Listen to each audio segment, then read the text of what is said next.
वर्ष का कन्हैया हो गया।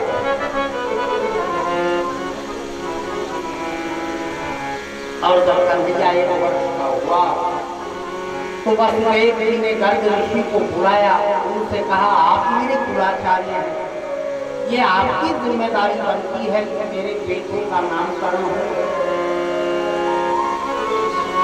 गर्ग ऋषि ने कहा मैं कैसे जाऊंगा, नंद जी के पुरोहित तो शांडिल्य ऋषि हैं,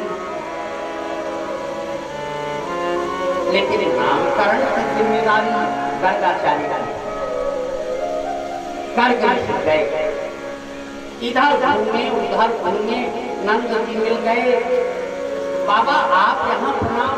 बोले हाँ, हम लोगों का काम क्या है, घूमना टहलना, कथा वार्ता जो हो जाए उसे कुछ कह देना।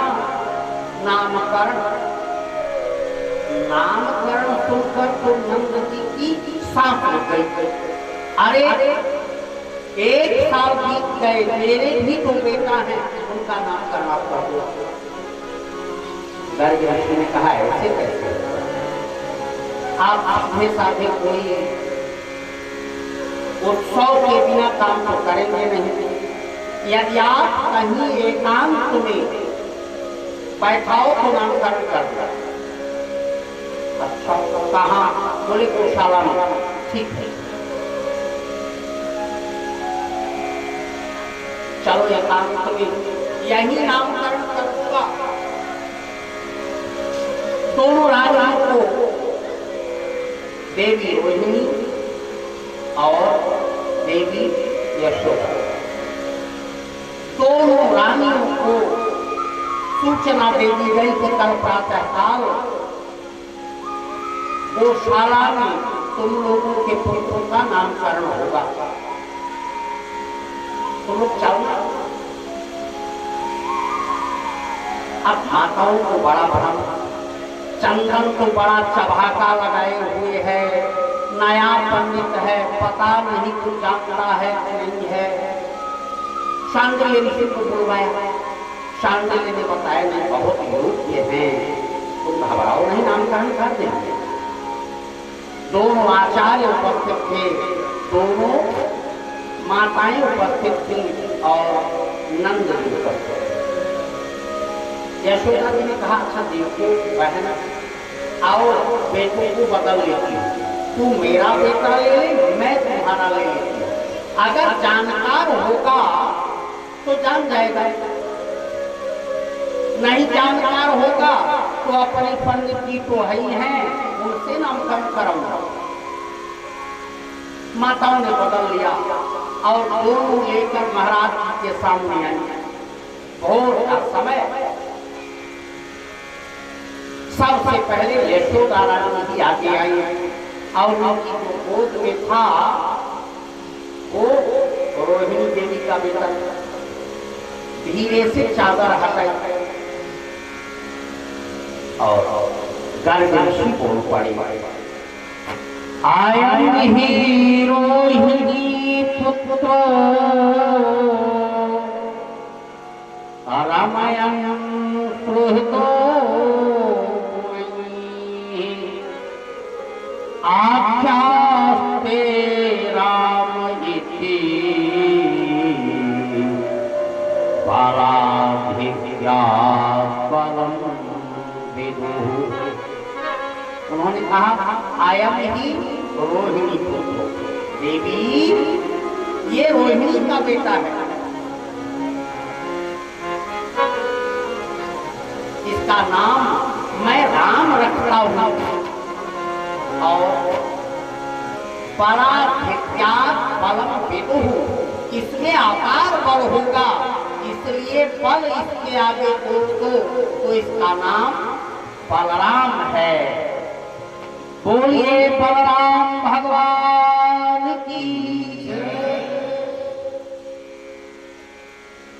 यशोदा ने धीरे से आंखें मटकाई, रोहिणी बहन बहुत जानता है, जानता है, जानता है। अब बारी आई देवी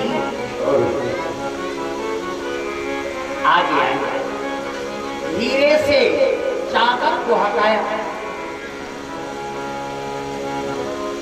और जो कुछ गर्ग ऋषि ने देखा उन्हें नाटक समाधि लग गई। समाधि दो तरह की है, ध्यान समाधि, जब योगी आंखें बंद करके पद्मासन लगाकर किसी मुद्रा में सब कुछ शांत हो जाए बहुत देर तक, और नाटक समाधि का तात्पर्य है जिस अवस्था में है उसी अवस्था में रह जाए। क्यों चादर हटाई और कन्हैया पर दृष्टि पड़ी, गर्ग ऋषि को पागल हो गए। कहाँ राजे करोड़ों करोड़ों कामदेव की छवि वहां धीमिल हो गई। नील सरोवर नीलमण नील नील धर श्याम राजहितम शोभा काम। और जैसे ही उनकी शोभा देखा त्राटक समाधि लग गई। त्राटक समाधि का तात्पर्य है हाथ उठा था, एक हाथ ऐसे किए थे, मुंह खुला था, आंखें खुली थी, ऐसे करके बस हो गए। अब तो कहे ही ना, ऐसे ऐसे खड़े रहे। थोड़ी देर बीती, यशोदा जी ने उनकी आंखों के सामने ऐसे ऐसे किया, कुछ नहीं, कोई संवेदना नहीं। धीरे से बोले बाबा बाबा बाबा, फिर भी न बोले, ऐसे करके बस चढ़ हो गए। धीरे से हिलाया, पकड़ कर बाबा बाबा बाबा बोले नहीं। यशोदा जी ने कहा लो, नंद जी के मन की हो गई। मैं कह रही थी कि किसी बूढ़े को मत ले आइए, अब एक और पाप लगा के एक बूढ़ा ब्राह्मण घर में मर गया। बाबा भी पधार गया। मेरे बेटे को कलंक ही कलंक लिखा है, जिसके सामने ये पढ़ता है वो मर ही जाता है।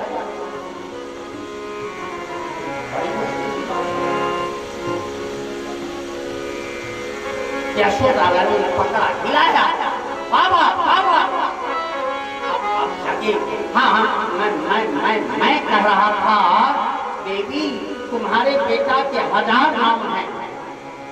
गोपाल सहस्रनाम, विष्णु सहस्रनाम, ये भगवान के नाम ही तो हैं, वो पहचान गए। यशोदा रानी ने कहा पहले तो मर गया था, अब पागल हो गए। जैसे तैसे प्राण आए, अब पागल हो गया है।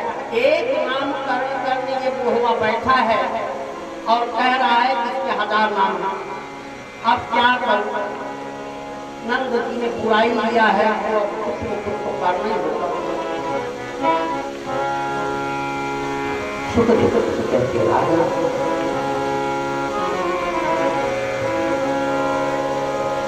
देवी यशोदा ने कहा बाबा एक नाम आप रख देते बस, नामकरण की प्रतिक्रिया पूरी हो जाती, संस्कार हो जाता, बस इसके अलावा मुझे कुछ नहीं चाहिए।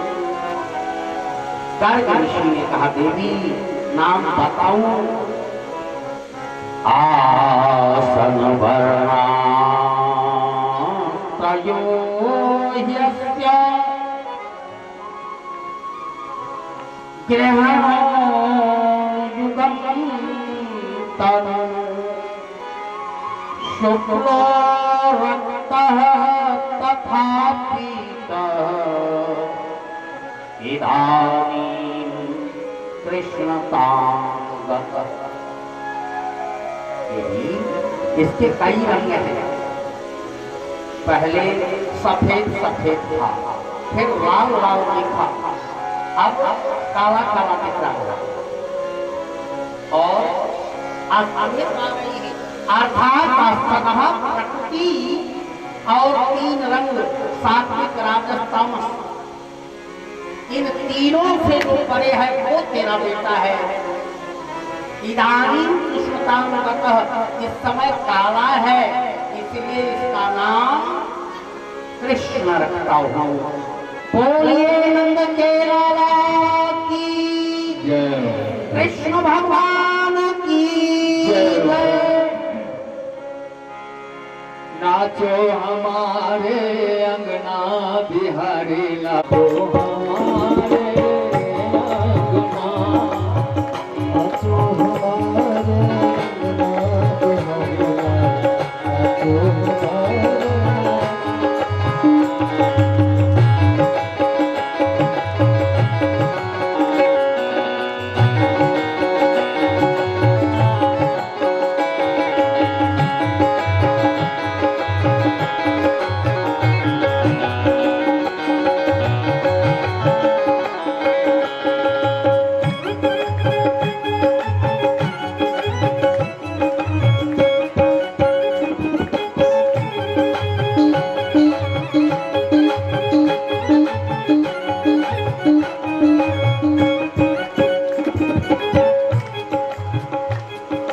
मेरे अंगना नाचो तुम्हें माखन खिलाऊंगी, मेरे अंगना नाचो नाचो,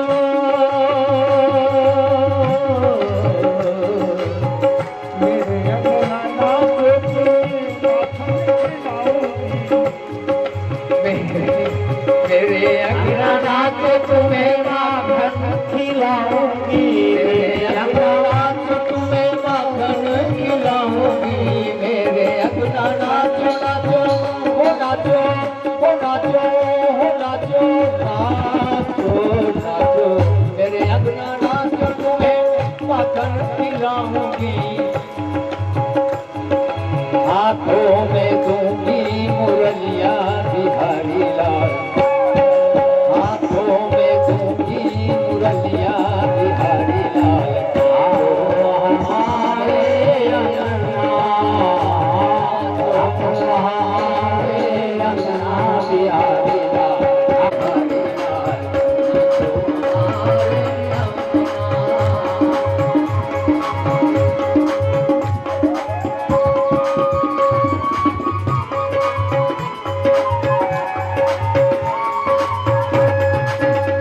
हरि बोल।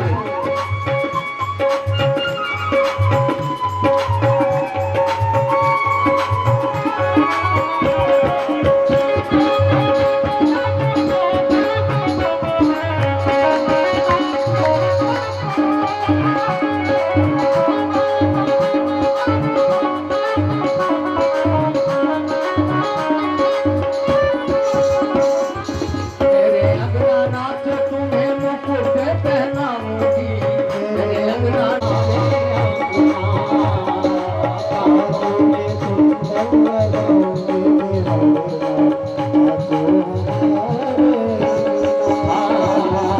नाचो हमारे अंगना बिहारी लाल, नाचो हमारे अंगना, नाचो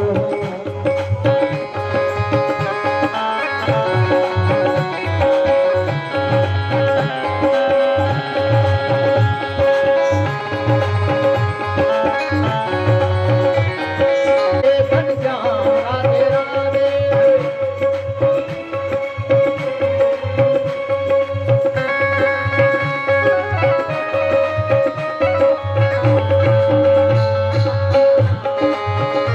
तो नहीं आता, हाँ कुछ काम करने लगे। एक वर्ष के हो गए, थोड़ी दूर तक गए, देखा तो अपनी ही आश्रम पर बैठकर शांति ऋषि अपना चंदन टीका कर रहे थे।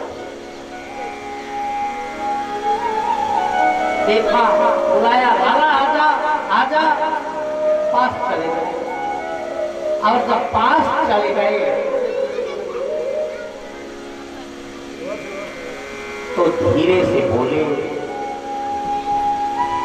लाला कहाँ आए हो? लाला ने कहा, बाबा मैया। अब बोलना तो आता नहीं था। शार्दुल ऋषि ने समझा निमंत्रण देने आया है। बोले ठीक है आ जाऊंगा, समय से आ जाऊंगा। समय से पहुंच गए और जब समय से चले गए तो जलपान कराया, पाँव धोया। पाँव धोने के बाद बड़े प्रेम से यशोदा रानी ने कहा गुरुदेव बड़ी कृपा की। शार्दुल ऋषि ने कहा कैसी कृपा? निमंत्रण भेज कर और कहती है कृपा की। कौन गया था? तुम्हारा लाला गया था, वो काला वाला छोड़ा। महाराज आप प्रसाद बनाओ, प्रसाद बनाओ बढ़िया अपने हाथ से, खूब बढ़िया प्रसाद। और जब प्रसाद बन गया हाथ में जल लेकर भोग लगाया। पंडितों की आदत होती है कुछ आगा बागा पढ़ देने की। अब सुधाकर भैया बैठे हैं, ना पढ़े तो हम क्या करें? हरि ओम नाभ्यासे दंतारिक्षं शेषो द्यौः संवर्ततः पद्भ्यामो विशीर्षः श्रोत्रा तथा लोका अकल्पयन्। इसके बाद मुझसे निकला त्वदीयं वस्तु गोविंदम तुभ्यमेव समर्पयामि। ज्यों मुंह से निकला त्वदीयं वस्तु गोविंद तुभ्यमेव समर्पयामि। हे गोविंद तुम्हारी दी हुई चीज तुम्हें भेंट है। तो जब पंडित जी भोग लगा रहे थे तो अपनी आंखें बंद किए हुए, और जब आंखें बंद थी तो सामने क्या हो रहा है वो देख नहीं रहे थे। ज्यों कहा त्वदीयं वस्तु गोविंद वैसे ही कन्हैया आया, दोनों हाथों से टपाटप पाने लगा। जब आंख खोली तो देखा, चिल्लाए यशोदा देख तेरे लाला को सारा प्रसाद नष्ट कर दिया, झूठा कर दिया इसको।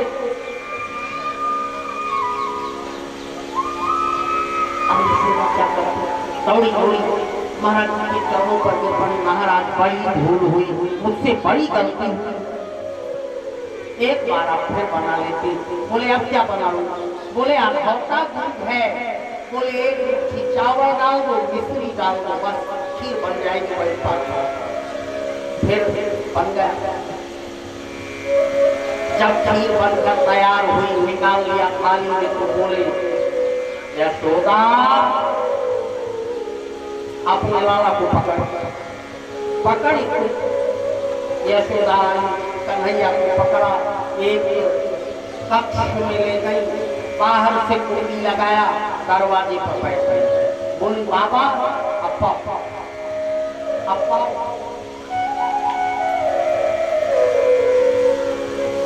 बाबा ने फिर भोग लगाया, लेकिन अब की बार बाबा सावधान था। एक बार कृपा है, भोग तो लगाया, आंख बंद करने से पहले ऐसे थाली के बाहर से हाथ किए था, ऐसा न हो कोई आकर हाथ मार दे। ज्यों कहा त्वदीयं वस्तु गोविंदम, क्यों? कन्हैया आया, हाथ डाला, अब आंखें खोलकर पकड़ लिया।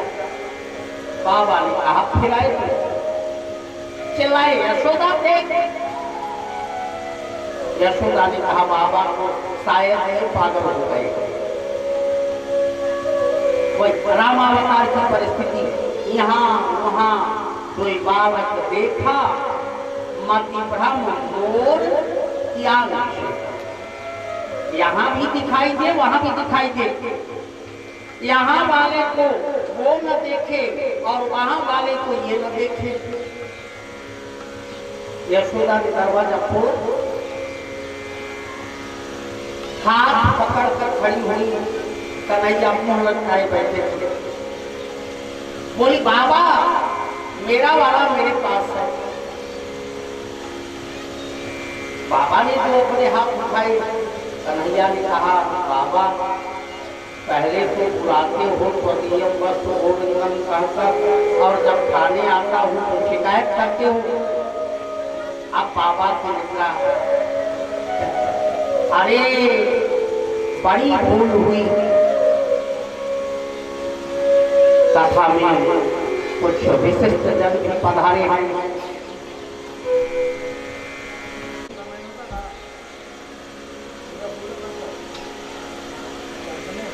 अब पहचाना और जब भगवान को पहचाना तब सामने प्रणाम नित्य नई बार लीलाएं करके सुखदेव जी कहते राजा भगवान श्री कृष्ण की बाल लीलाएं आजीवन शेषनाग 1000 वर्ष तक कहें कभी समाप्त। भगवान की माता लीला आप जानते हो।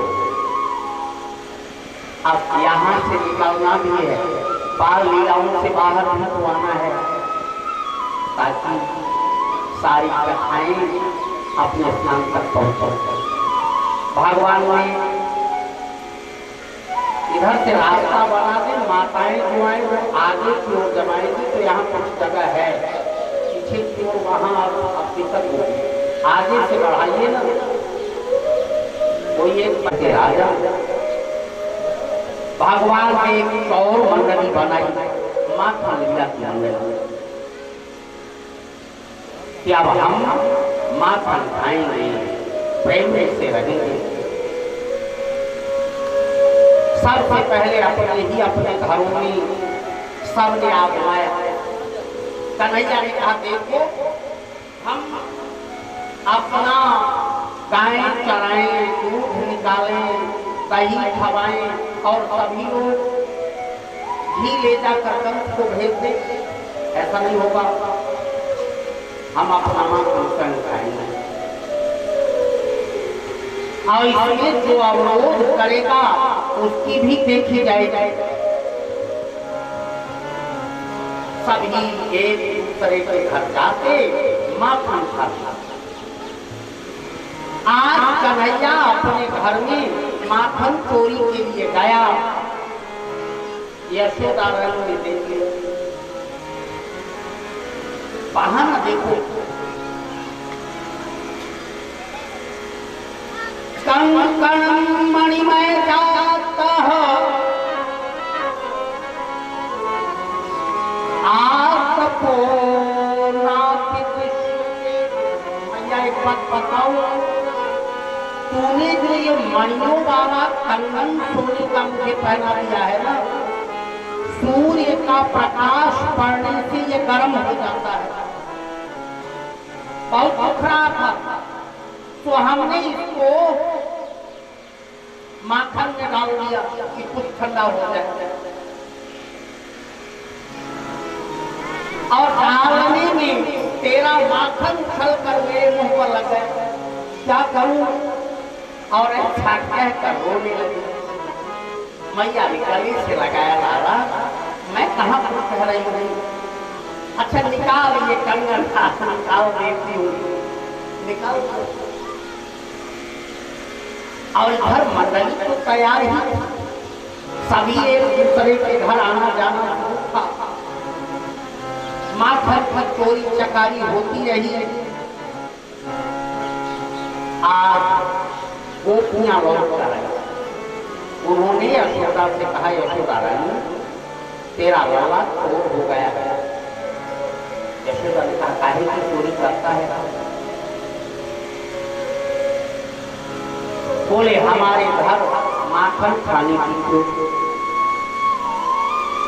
और माखन न खिलाएं तो भी बदमाशी करता है। क्या क्या करता है?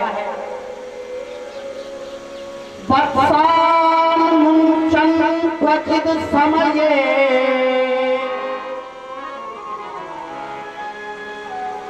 क्रोध संदातः सह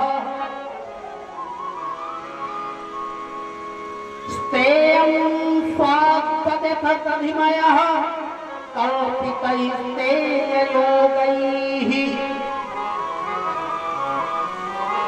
मर्काभोक्षं विवदति साचेनति भाण्डभिवृतं कप्यालाभे सगृहकुपितो यादुक्तोषतो का। यशोदा, तेरा लाला बहुत परेशान करता है। अगर घर में चाय माखन न रहे तो बरसात क्वचित समय तो बछड़ों को किसी समय छोड़ देगा, वो दूध पी लेंगे। और जब हम दुहने जाती हैं तो गायें पैरों से मारती हैं। बड़ा बताओ, बछड़ों को दूध पिलाने से इसको क्या मिलता है? एक कहा बखोर नामक तुम्हारा लाला चोर है और बदमाश की है। यशोदा रानी ने हाथ जोड़कर उसकी ओर मुड़ किया, बहन तेरे साथ बहुत बदमाशी किया। बताऊं, मैंने माँ भक्ति में टांग रखा था और उसी के नीचे छकड़े के नीचे हम पति पत्नी लेते थे। इसने मेरी चोटी और मेरे पति की दाढ़ी को एक में बांध दिया और बांधने के बाद ऊपर चढ़ गया, स्वयं खाया। मरकान भोक्षण स्वयं खाता तो खाता, बंदरों को खिलाया। और इसके बाद जब भांड को तोड़ दिया, मटकी फोड़ दी, मेरी आंख खुली, हम दोनों छटपटा कर उठे। वो खींचे तो मेरी चोटी उखड़े, मैं खींचू तो उनकी दाढ़ी उखड़े और ये आंखें मटका कर वहां से भाग। यशोदा रानी चुपचाप काम करती। तीसरी ने कहा, ऐसे चौथी ने कहा, पांचवी ने कहा, सबने कहा। यशोदा को क्यों नहीं चाहिए? एक दिन बलदाऊ ने कहा, कन्हैया खेल रहा था, मिट्टी का एक ढेला उठाया, उनके डाल दिया। बलदाऊ ने बताया, देख मैया, ये मिट्टी खाया है। मैया ने पकड़ा, आज नहीं छोड़ूंगी। बहुत लोगों ने तुम्हारी शिकायत करी है।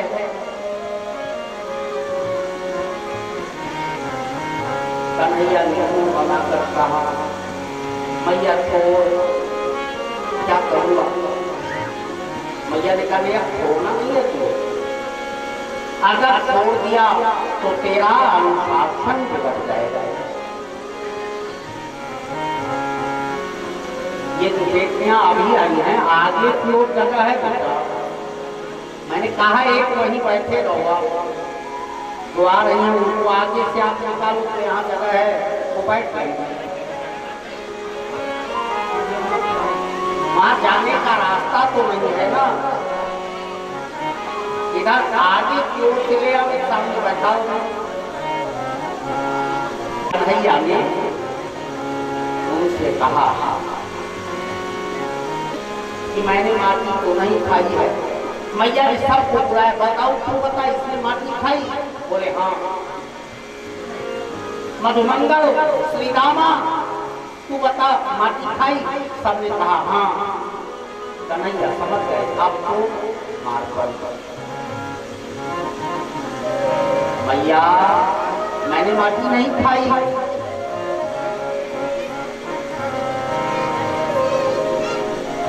ना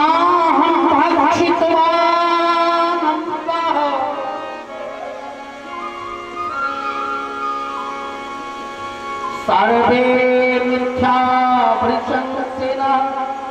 मैया, मैंने माटी नहीं खाई, ये सारे लोग झूठ बोल रहे हैं। मैया ने कहा हाँ, सब जानती हूँ, हरिश्चंद्र के बाद